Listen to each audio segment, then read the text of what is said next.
Hello mga best! Ayan, at nagluto si Tita Wena ng napakasarap na gulay.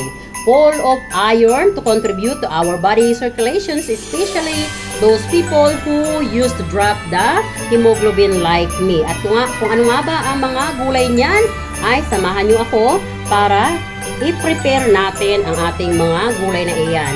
Halika na at lutuin natin yan. Sobrang sarap nito guys, promise. Look at that.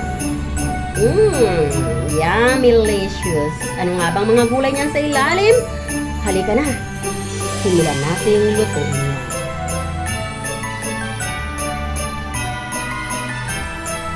Hello everyone! Ayan, good day at welcome sa aking channel again. Ayan, at today nga po ay medyo hindi maganda ang pakiramdam ni Tita Wena, and yes, bumababa na naman ang ating hemoglobin. Kaya nga decided na magluto ng mga gulay-gulay which is rich of iron. Yes, at ano nga ba yung mga rich of iron? Meron tayong pako dito and meron tayong broccoli. Ayan. So, ang mga yan ay mga rich of iron which we can contribute to our body circulation. Sa likod, pakikita ko sa inyo ang lahat ng ating mga gulay. Ayan mga best. Prito tayo ng isda. Ihahalo natin sa ginisang broccoli at pako. Kasi nga, drop yung hemoglobin ko. So, kailangan i-boost natin. Pero ang gusto kong ihalo ay prito isda na masarap. Ayan, may naprito na ako. Marami na sila. Ayan.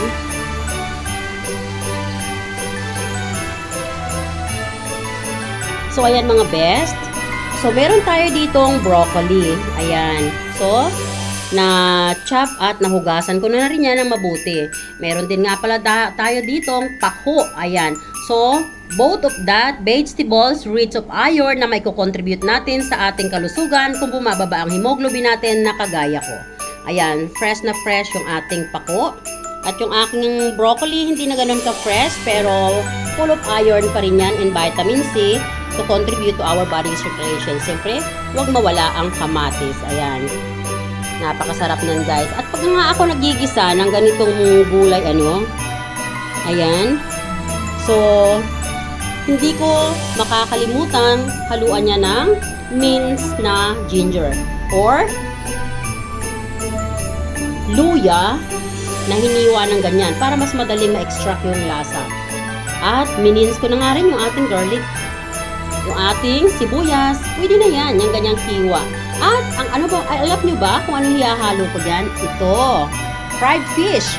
Para mas malasa, mas masarap, mas bonggang-bongga ang lasa. Siyempre, hahaluan natin yan ng Knorr cubes na fish. So, ayan mga guys, mainit na yung ating oil. At dito nga pala tayo magigisa sa ating pinagprituhan ng isda. Ayan, binawasan ko lang ng oil yan. Lagay muna natin ang minced na luya. So guys, kasi yung lasa ng isda andyan sa ating kawali. Lagyan na rin natin ang garlic. Saan natin ma-fry ng konti ang ating ginger and garlic bago natin ilagay ang ating luya. Ayan, lumabas na ang kanilang aroma. Ilagay na natin ang sibuyas.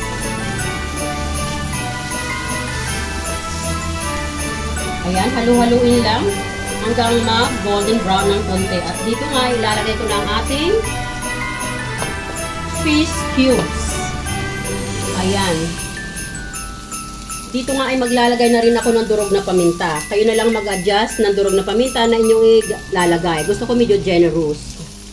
This time ay ilalagay ko na yung ating kamatis. Ilalagay ko na nga rin pala yung ating broccoli.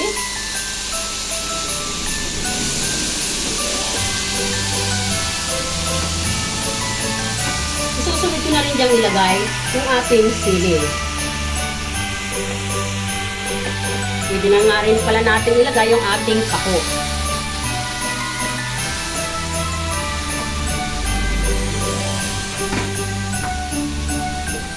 At bago nga ako maglalagay ng sabaw, ay lalagyan ko muna yan ng aking partner sa kusina na ginisa mix.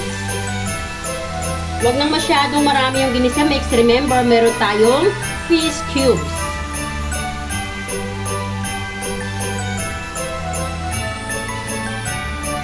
Maglalagay na rin ako dyan ng kunting sugar just to balance the taste.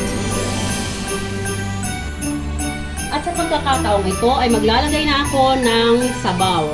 Ang ginagamit ko nga palang sa water ay mineral water. Kasi ang aming tap water, not that much safe. Ayan. So naglagay nga ako ng sabaw, enough na maluto yung ating gulay.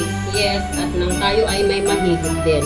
Ayan. At yung isda natin ay mamaya ko na lang ilalagay. Dahil yun ay prito na. So ayoko nang masyadong overcook yung ating isda. So now ay tatakpan muna natin yan para tayo ay maka-save ng gasol. At yung heat ay hindi mag-evaporate, no? Makonsid siya para mabilis siyang kumulo. So mabilis kumulo, nakasave tayo ng gasol at nakasave din tayo ng oras. Halika, takpan natin yan. At pag kumukulo na, isang kulo lang, buksan natin at ilalagay natin yung isda. So, wait for it, okay? Be with me! Ayan mga bes, kumukulo na. So, sabi ko sa inyo, isang kulo lang, di ba? Yes, ayan. And then this time, ay pwede na natin ilagay yung ating mga isda. Lagay natin sa ibabaw. Ang purpose, bakit huli natin inilagay yung isda? Kasi prito na yan, guys. Oo, at ang ginamit na rin natin na pinagprituhan na oil ay yung pinagprituhan ng isda. So, mas malasa, ano? So, kaya hindi na natin isinama yung isda sa pagigisa para hindi siya ma-overcook. Ayoko kasi nung masyadong labsak. Ang tawag sa amin dito sa Quezon ay labsak. Masyadong overcook na yung fish. Ayan. So, hihinaan ko na yung apoy niyan.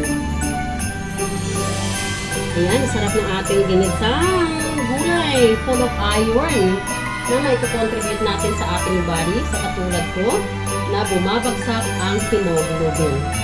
Ayan guys. So, wag nang haluin. Ganyan-ganyan na lang. Scoop-scoop. Sobrang sarap ng gulay na ito guys. Sabaw pa nga lang. Ayan. Ooh, delicious. Ayan. So, si Tita Wena ay magtitikim na natin kung gaano nakasarap. Wow! This is perfect. Ayan. So, patay na natin ang ating apoy at nang hindi na ma-overcook yung ating gulay.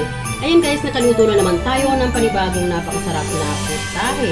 At sana nga, ay nakapaghatid na naman ako sa inyo ng bagong sarap, bagong idea sa napakasarap at simpleng lutuin na maihahain natin para sa ating family. Full of nutrients na maiko-contribute natin sa ating body circulations. Napakasimple lang ng gulay guys. Yes. At kung wala nga kayong broccoli, ay pwede nyo ring paltan yung broccoli. Halimbawa ay talbos ng kamote or malunggay. Yes. That those vegetables that I've mentioned full of iron na maiko-contribute natin sa ating body circulations. Ayan. So, salamat ng muli guys sa inyong panunood. Ayan. Napakasarap, ano? At sa mga hindi pa nga po nakaka-follow sa akin or hindi pa rin nakaka-subscribe sa aking YouTube channel, please don't hesitate to follow and don't hesitate to subscribe. Yes, and please share the video. Please write down a little bit longer comment for my revenue. I love you all guys. Let's always remember, if we share to one person, that person will get back to you to share your content too. So let's help one another to make us grow all together. I love you all guys, and this is Tita Wena always saying, don't forget to keep loving one another. I love you all guys. God bless.